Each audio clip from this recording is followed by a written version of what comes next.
Hello guys, good morning, नमस्कार, जय माता दी।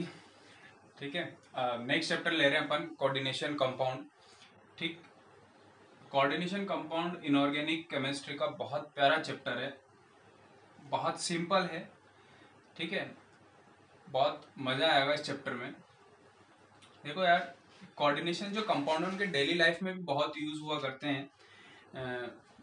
कोऑर्डिनेशन कंपाउंड का यूज़ मेडिसिन वगैरह में हो रहा है। कोऑर्डिनेशन कंपाउंड का यूज़ वाटर की जो हार्डनेस है उसको रिमूव करने में होता है। ठीक है, तो अब देखते हैं कि कोऑर्डिनेशन कंपाउंड बनते किस तरह से हैं।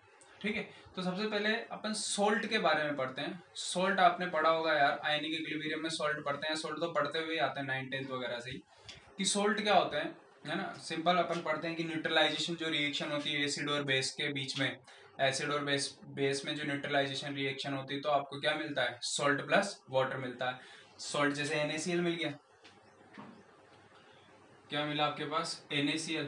यार अगर मैं बात करूं तो NaCl में Na प्लस है और Cl माइनस है।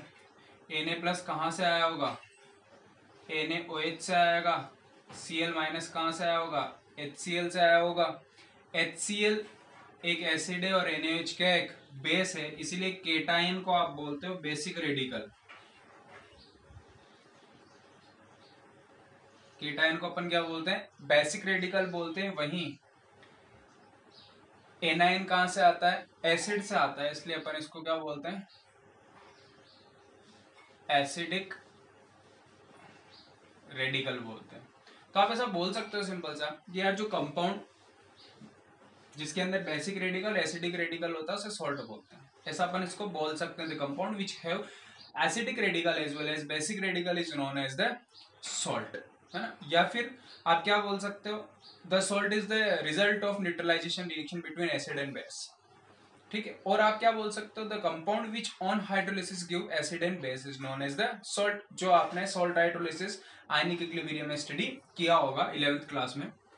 ठीक है, तो ये हो गया सॉल्ट। अब मैं सॉल्ट को कैटेगराइज कर रहा हूं। देखो यार, सिंपल अगर मैं बात करूं आरएनएस कंसेप्ट की, ठीक है, अकॉर्डिंग टू द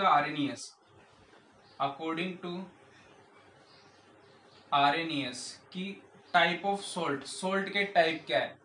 तो एसिडिक सॉल्ट, सेकंड है बेसिक सॉल्ट और थर्ड है न्यूट्रल सॉल्ट।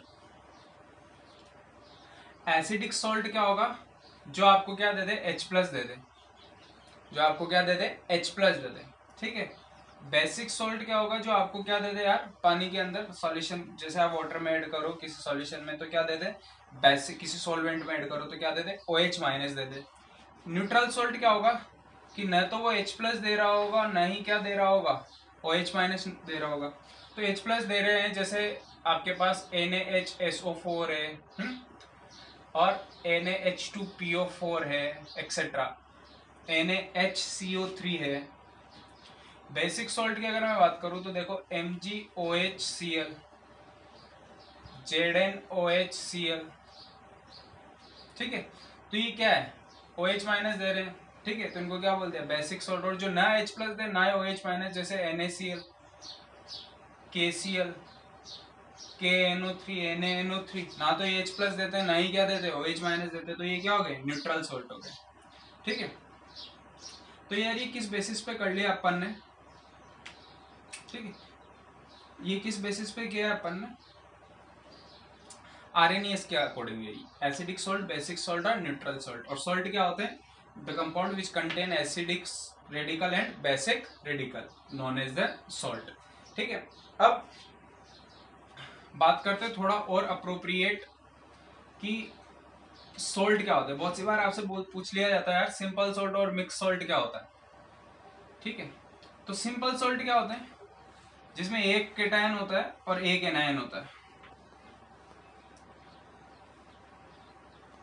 क्या बोल रहे हैं?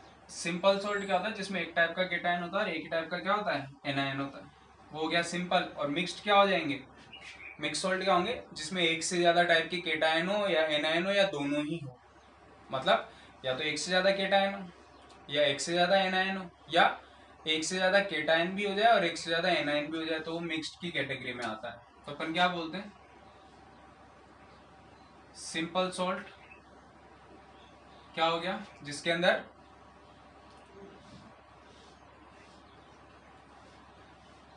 वन केटायन और क्या हो जाए यार, वन एनायन। जैसे एग्जांपल के तौर पे NaCl है, KCl है, KNO3 है, Na2SO4 है।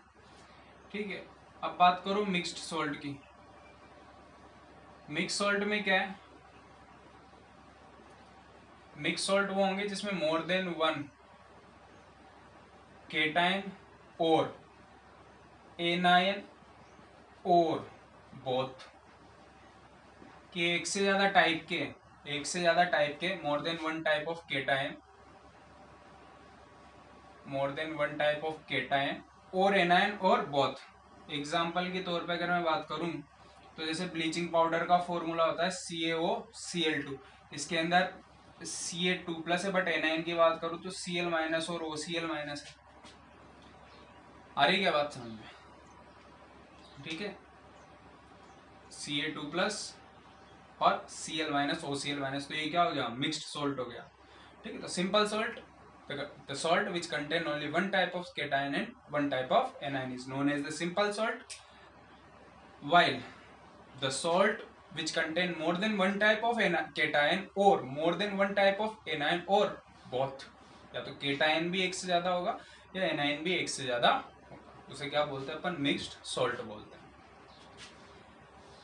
ठीक है, अब देखो यार, एक फंडा है। आपने क्या किया कि सिंपल सॉल्ट लिया आपने, क्या लिए? सिंपल सॉल्ट को लिया, और वो भी किसमें लिया आपने? अप्रोप्रिएट मोलर रेशियो में, जैसे 1:1 है, 2:2 है, 1:2 है, ठीक है, 1:3 है, 1:4 है। तो आपने क्या लिया? अप्रोप्रिएट मोलर रेशियो में क्या लिया आपने? सिंपल सॉल्ट लिए। आपने क्या लिए यार? Simple salts. ठीक है, के सॉल्यूशन, उनके क्या सॉल्यूशन? जैसे आपने ले लिया K2SO4 और Al2SO4 होल थ्राइस, इनका सॉल्यूशन ले लिया आपने। इनका क्या लिया? सॉल्यूशन। इनके सॉल्यूशन को आपने मिक्स किया। मिक्स करने के बाद इसको इवोपरेट किया। मिक्स करने के बाद इसको हीट किया, कब तक? जब तक कि ये ड्राई नहीं होगा। अब पूरा का पूरा पानी, वाटर तो क्या चल जाएगा? निकल जाएगा। तो यहाँ पे क्या मिलेगा आपको? क्रिस्टल मिलेगा। आपको क्या मिलता है यार? यहाँ पे क्रिस्टल मिलता है। उस क्रिस्टल को बोलते हैं अपन एडिशन कंपाउंड और मोलिकुलर कंपाउंड। उस कंपाउंड को क्या बोलते हैं? एडिशन कंपाउंड और मोलिकुलर कंपाउंड। ठीक है, आपने क्या किया? ठीक है, आपने क्या किया? We mixed simple salt solution in appropriate molar ratio and heated to dryness. कब तक? जब तक वो ड्राई नहीं हो गया, हीटेड टू ड्राइनेस। ठीक है, वी गेट या वी ऑब्टेन, ठीक है, a crystal of new compound, a crystal of new compound. The compound is known as the molecular or addition compound. अब आपने क्या करना है यार? ये जो क्रिस्टल आया, ये जो क्रिस्टल आ रहा है, ठीक है, इस क्रिस्टल को आपने ऐड कर देना है H2O में, पानी में। ठीक है, इस क्रिस्टल को अपन ने क्या कर दिया? H2O में ऐड कर दिया, वापस आपने मिला दिया। ठीक है, जैसे अगर मैं बात करूं कि आपने K2SO4 Al2SO4 का जो मिक्सचर लिया था, उससे जो क्रिस्टल बना था, उसका फॉर्मूला है K2SO4.Al2SO4 whole thrice dot 24H2O alum फिटकरी। यार अगर एडिशन कंपाउंड, ये जो क्रिस्टल मिल रहा है, इसको पानी में डालने के बाद अगर ये अपने कॉन्स्टिट्यूएंट आयन में ब्रेक हो जाता है, जैसे ये यहाँ पे किस में ब्रेक होगा? K+ में हो जाएगा, एल्यूमिनियम 3+ में हो जाएगा, SO4 2- में हो जाएगा। अगर ये अपने कॉन्स्टिट्यूएंट आयन मतलब जिन आयनों से मिलके ये बना है, अगर ये उसी में क्या हो जाता है, ब्रेक हो जाते हैं, तो इस तरह के क्रिस्टल को आप क्या बोलते हो, डबल सॉल्ट बोलते हो। इस तरह के क्रिस्टल को, ऐसे क्रिस्टल, ऐसे मॉलिक्यूलर या एडिशन कंपाउंड जिनको वाटर में मिलाने पर वह अपने कॉन्स्टिट्यूएंट आयन में ब्रेक हो जाते हैं, उनको क्या बोलते हैं अपन, डबल सॉल्ट बोलते हैं। इनको क्या बोलते हैं यार, डबल सॉल्ट। इनको क्या बोलते हैं अपन, डबल सॉल्ट या लैटिस कंपाउंड। यार सोचने वाली बात है, मतलब डबल सॉल्ट अपने कॉन्स्टिट्यूएंट आयन का टेस्ट दे देंगे, मतलब कैरेक्टरिस्टिक टेस्ट देते हैं। किसका, अपने कॉन्स्टिट्यूएंट आयन का जिनसे मिलके वो बने होते हैं। ठीक है, यानी अगर मैं बात करूं, अगर फिट करेगी इस एलम की, पोटास एलम की, तो ये पोटेशियम आयन का भी टेस्ट दे देगी, एल्यूमिनियम का भी दे देगी, और SO4 का टेस्ट भी दे देगी। इनके टेस्ट पढ़ेंगे अपन। क्वालिटेटिव एनालिसिस बहुत अच्छा चैप्टर है। क्वालिटेटिव एनालिसिस आप प्रैक्टिकल वगैरह लेबोरेटरी में परफॉर्म करो, सारे टेस्ट दे देंगे। आप फिट कर ही ले जाओ यार, एलम ले जाओ और उनको टेस्ट करो। ठीक है, उसको आप क्या करो, फाइन पाउडर में आप फिट करी होती है, एलम में मिल जाएगी, तो फाइन पाउडर में आप उसको तोड़ दो यार, है ना, बारीक उसको कंसंट्रेट कर दो। फिर उसको उसमें क्या करो, आप पोटेशियम का टेस्ट भी कर सकते हो उससे, एल्यूमिनियम 3+ का भी कर सकते हो, SO4 का भी कर सकते हो। हाँ, ये पढ़ेंगे अपन यार, बहुत अच्छा चैप्टर है। ठीक है, इसके जो टेस्टिंग होती है लेबोरेटरी वाले, ठीक है, लेबोरेटरी में अपन जो टेस्ट परफॉर्म करते हैं, प्रैक्टिकल्स जो 12th बोर्ड में भी आते हैं। ठीक है, तो क्वालिटेटिव एनालिसिस नाम से केटायन का क्वालिटेटिव टेस्ट और एनायन का। ठीक है, बहुत शानदार टेस्ट होते हैं। ठीक है, जैसे अगर मैं वो फिट करेगा सॉल्यूशन बना लूं, ठीक है, और उसके अंदर NaOH मिला देता हूं, तो एल्यूमिनियम AlOH होल थ्राइस की, थोड़ा सा NaOH मिलाने पे आपको व्हाइट पीपीटी मिल जाएगी, व्हाइट जिलेटिनस पीपीटी, जो एल्यूमिनियम को क्या करेगी, बताएगी। ठीक है, जैसे आप थोड़ा सा NH4OH या NaOH डालते हो तो AlOH होल थ्राइस की पीपीटी बन जाती है, व्हाइट जिलेटिनस कलर की। तो उससे पता चलता है कि इसमें क्या है, Al3+ केटायन प्रेजेंट है। वो खैर बात की बात है। ठीक है, तो आपने क्या किया, जो एडिशन कंपाउंड मिला, सिंपल आपने सॉल्यूशन लिए सिंपल सॉल्ट के, ठीक है, फिर उनको इवोपरेट किया, और जो क्रिस्टल मिले उसको क्या बोला आपने, मॉलिक्यूलर और एडिशन सॉल्ट। अब अगर आप इस एडिशन सॉल्ट को फिर पानी में डालते हो और ब्रेक हो जाता है ये अपने कॉन्स्टिट्यूएंट आयन्स में, तो उसको अपन बोलते हैं डबल सॉल्ट, और ये अपने आयनों का टेस्ट दे देते हैं, कॉन्स्टिट्यूएंट आयन का टेस्ट दे देते हैं। अगर ये जो मोलिकुलर सॉल्ट है, अगर ये अपने आयंस में नहीं ब्रेक होता है, अपने आयंस का टेस्ट नहीं देता है, कुछ और ही तरह के आयंस का टेस्ट देता है, तो उसको बोलते हैं अपन कोऑर्डिनेशन कंपाउंड। उस तरह के मोलिकुलर्स और एडिशन कंपाउंड को बोलते हैं अपन कोऑर्डिनेशन कंपाउंड। कोऑर्डिनेशन कंपाउंड क्या हो गया यार, कि जैसे आपने क्या लिया, AfCN whole twice plus 4KCN, ये आपने लिया। ठीक है, ये सिंपल सॉल्ट है। इन सिंपल सॉल्ट का सॉल्यूशन आपने लिया, इवोपरेट किया, एक क्रिस्टल मिलेगा, उसको एडिशन कंपाउंड। अब इसको आपने क्या करा, वाटर में डाला। तो बेसिकली अगर ये डबल सॉल्ट होता तो ये किस किस का टेस्ट दे देता, Fe2+ का दे देता, साइनाइड का दे देता और पोटेशियम का दे देता। बट ये केवल पोटेशियम का टेस्ट दे पाता है, आयरन 2+ और साइनाइड का टेस्ट नहीं दे पाता है। क्यों, क्योंकि यहाँ पर एक कोऑर्डिनेशन कंपाउंड फॉर्म हो जाता है यार। इनका जो क्रिस्टल बनता है वो कुछ इस तरह से, K4 AfCN होल 6, कुछ इस तरह से यहाँ पे कंपाउंड बनता है, जिसको आप क्या बोलते हो, कोऑर्डिनेशन कंपाउंड, जिसे अपन क्या बोलते हैं, coordination compound. And this coordination compound here K4 AfCN whole 6, this coordination compound gives you test, है ना, ऑफ पोटेशियम आयन एंड किसका दे रहा है, पोटेशियम आयन का दे देगा। और यहाँ पे जो एनायन मिल रहा है, एनायन कौन सा है, AfCN होल 6-। ठीक है, तो ये वाटर के अंदर अपनी आइडेंटिटी नहीं लॉस्ट करते हैं, वाटर के अंदर अपनी आइडेंटिटी लॉस्ट नहीं करते हैं। Coordination compound does not loss their identity in the water.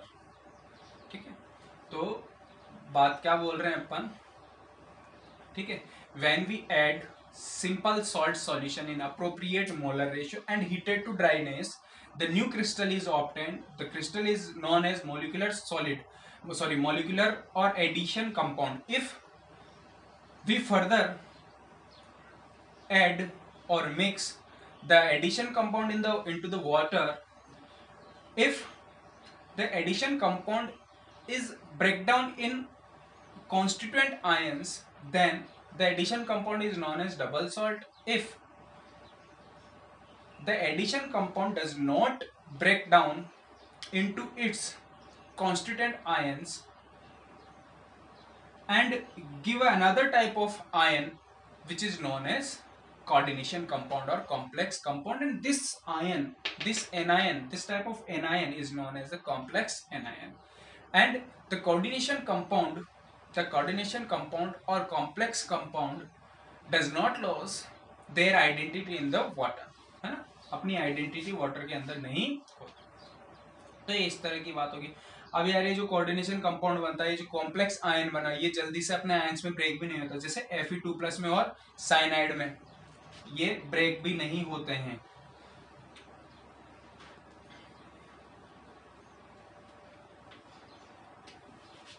ठीक है, तो अगर ये जो क्रिस्टल मिला ये अपने आयन्स में ब्रेक हो जाए तो डबल सोल्ट, कुछ अलग ही तरह से आयन दे दे, आयन्स में ब्रेक नहीं हो कॉन्स्टिट्यूएंट आयन्स में, तो coordination compound, complex compound.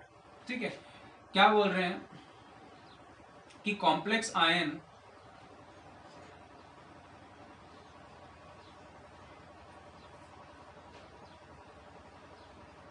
Does not ionize completely, है ना। कंप्लीटली क्या बोलूं मैं, तो ये पार्शियली ही आयोनाइज होते हैं। जैसे मैं बात करूं किसकी, FeCN6 4- की, अगर मेरे को इसको ब्रेक करना है किसमें, Fe2+ और Cn- में, है ना, मैं यहाँ पे बैलेंस नहीं कर रहा हूँ, Fe2+ और साइनाइड में, तो यार जो इसके लिए इक्विलिब्रियम कांस्टेंट या जो इसके फॉर्मेशन डिसोसिएशन कांस्टेंट की जो वैल्यू होती है वो 10⁻, ऑलमोस्ट लगभग 10⁻22 होती है, यानी -22 है यार। तो ये जो कांस्टेंट की वैल्यू आ रही है तो बहुत ही क्या आ रही है, नेग्लेजिबल आ रही है, यानी ये प्रोसेस आगे बढ़ेगा ही नहीं, ये फॉरवर्ड डायरेक्शन में जाएगा ही नहीं। लेकिन मैं अगर इसको क्या करूँ, रिवर्स करता हूँ, यानी इन दोनों के फॉर्मेशन से ये बना रहा हूँ, तो ये पॉजिटिव में आ जाएगा, और पॉजिटिव में आ जाएगा इसका मतलब क्या है, इसकी वैल्यू 10⁻22 है। और अपन इक्विलिब्रियम में पढ़ा ही है यार, अगर फॉर्मेशन कांस्टेंट या इक्विलिब्रियम कांस्टेंट की वैल्यू 10⁻3 से ज्यादा जाते ही 10⁻3 से ज्यादा जाते ही वो क्या होता है, प्रोसेस कंप्लीट हो जाता है, जो रिएक्शन होती है वो 100% मूव कर जाती है। तो अगर मैं इसकी रिवर्स रिएक्शन लिखना चाहूँ तो बहुत अच्छा बात है, लेकिन ये इस तरह से आयोनाइज नहीं हो पाता। तो complex ion doesn't ionise completely, but the complex ion break down by a chemical reaction. क्या बोल सकते हो, complex ion can break down by a chemical reaction, जैसे K4FeCN6 प्लस कंसंट्रेटेड H2SO4 से इसकी रिएक्शन करा रहे हो, तो साहब आपको क्या क्या प्रोडक्ट मिल जाएंगे, आपको मिलेगा K2SO4 मिल गया एक तो, ठीक है, K2SO4 मिल गया, प्लस आपको NH4 मिल जाता है, साथ में आपको FeSO4 मिल जाता है, यानी पोटेशियम भी आ गया आपके पास, है ना, FeSO4, और साथ के साथ आपको कार्बन मोनोऑक्साइड गैस भी मिलती है। ठीक है, तो आपने इन आयंस को कैसे ब्रेक किया, एक केमिकल रिएक्शन के थ्रू आपने इस कॉम्प्लेक्स आयन को क्या कर दिया, ब्रेक कर दिया। ठीक है यार, ये बहुत अच्छी रिएक्शन, इसको याद रखना, ये रेडॉक्स रिएक्शन नहीं है, this reaction is not a redox reaction, redox reaction नहीं है, ये पूछा गया। दूसरी बात, ये कार्बन मोनोऑक्साइड CO गैस के प्रिपरेशन का मेथड भी है, potassium ferrocyanide plus concentrated H2SO4 से रिएक्शन कराने पे, साथ में जो कार्बन मोनोऑक्साइड है ब्लू H फ्लेम से, मतलब अगर आप इसको जलाते हो तो ब्लू कलर की क्या देती है, फ्लेम देती है। ठीक है यार, तो सीधी सी बात है, जो कॉम्प्लेक्स आयन है बहुत स्टेबल होते हैं, ये आयनाइज नहीं होते हैं, है ना, नेग्लिजिबल अमाउंट में आयनाइज होते हैं। बाकी ये ब्रेक हो जाते हैं किसमें, किसके थ्रू, एक केमिकल रिएक्शन के थ्रू ये ब्रेक हो सकते हैं। इस रिएक्शन को याद कर लेना यार, ये बहुत काम की है CO के, किसकी, प्रोडक्शन की भी है, कि कार्बन मोनोऑक्साइड के फॉर्मेशन की एक रिएक्शन बता दो, साथ में ये रिएक्शन रेडॉक्स रिएक्शन नहीं है, इसमें किसी भी एलिमेंट का ऑक्सीडेशन नंबर चेंज नहीं हो रहा है। तो ये अपन ने कोऑर्डिनेशन कंपाउंड के बारे में थोड़ा सा पढ़ रखा। अब कुछ कॉमन टर्म्स के बारे में अपन पढ़ेंगे यार, ठीक है, इसके बारे में डिस्कशन करेंगे कि क्या क्या है। मतलब इसमें स्क्वायर ब्रैकेट के अंदर वाले को कोऑर्डिनेशन स्फीयर बोलते हैं, इसको सेंट्रल मेटल एटम आयन बोलते हैं, इसको लिगेंड्स बोलते हैं, ठीक है, इसका कोऑर्डिनेशन नंबर क्या है, इस तरह से इसकी ज्योमेट्री क्या है, उसको क्या बोलते हैं। तो कुछ अपन अब कुछ कॉमन टर्म्स के बारे में स्टडी करते हैं, ठीक। तो अब कुछ देख रहे हैं अपन सम कॉमन टर्म्स, ठीक है। एग्जाम्पल वही ले रहा हूं मैं, क्या, K4FeCN6 है, पोटेशियम फेरोसाइनेट, इसका IUPAC या IUPAC जो भी नोमेनक्लेचर होगा ये भी देखेंगे अपन, ठीक है। तो यार देखो, जो ये स्क्वायर ब्रैकेट में है ये, ठीक है, इसको बोलते हैं अपन coordination sphere.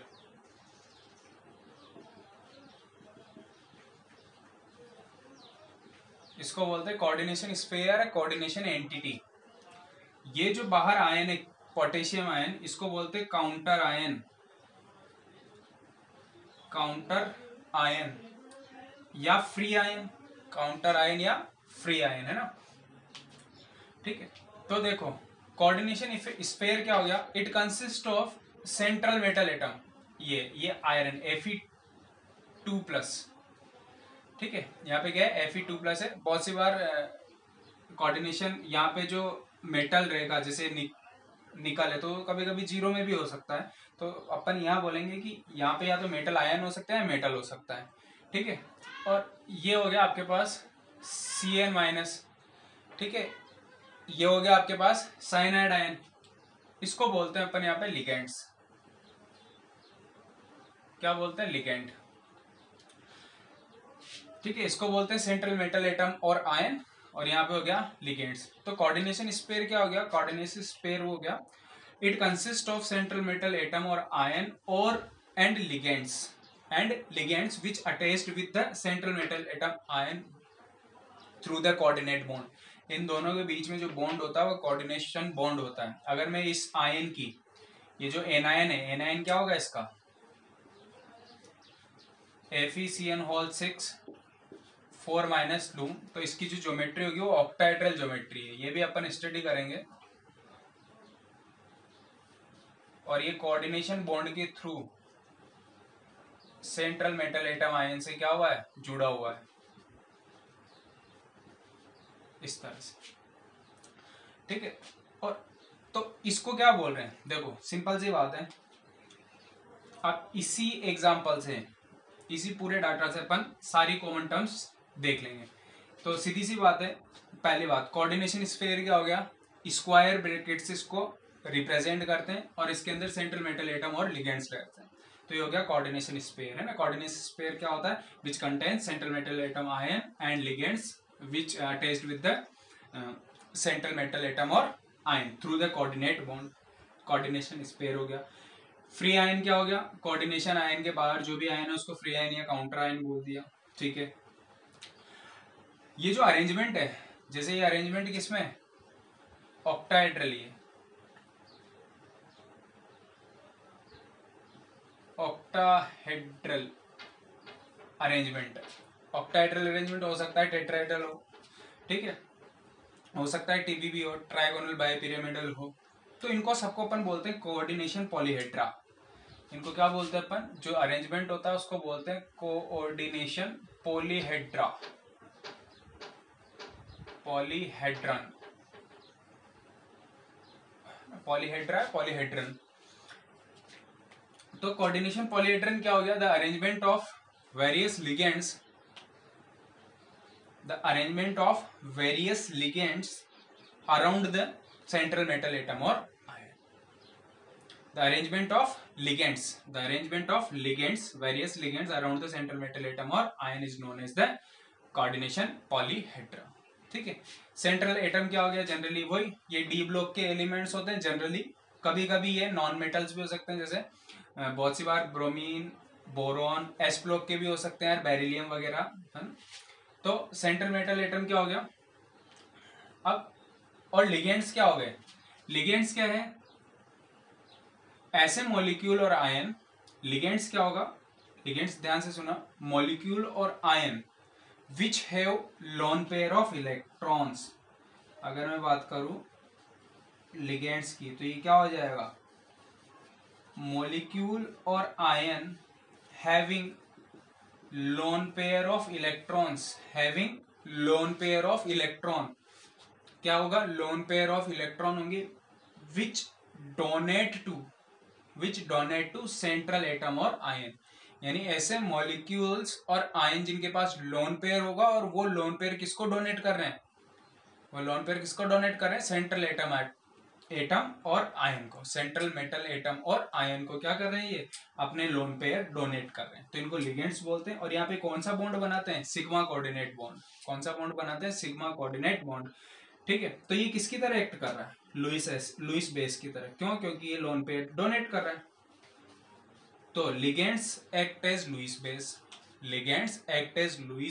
Where as central metal atom और ion act as Lewis acid. Why? Because it accept the lone pair of electron which is donated by the ligands. Done. So ligands act as the Lewis base, whereas central metal atom or ion act as Lewis acid. अब बात करते हैं coordination number की, coordination number की तो बहुत simple है, coordination number क्या होगा यार, coordination number of sigma coordinate bond formed bye, क्या हो गया, number of sigma coordinate bond, है ना, formed by central metal atom formed by ligands with central metal atom. क्या बोल रहे हैं, number of coordinate bond, number of sigma coordinate bond formed bye ligand with central metal atom और ion. बेटा यहाँ पे कितना होगा यार कोऑर्डिनेशन नंबर, यहाँ पे कोऑर्डिनेशन नंबर कितना है इसका, 6, कोऑर्डिनेशन नंबर कितना है यहाँ पे इसका, 6। बात आ रही समझ में, कोऑर्डिनेशन नंबर क्या हो गया कि कितने ये कोऑर्डिनेट बॉन्ड बना रहा है, तो आयरन का कोऑर्डिनेशन नंबर कितना हो गया, 6 हो गया है यहाँ पे। ठीक है, एक टर्म होती है डेंटिसिटी, एक टर्म्स अपन देखते हैं, डेंटिसिटी।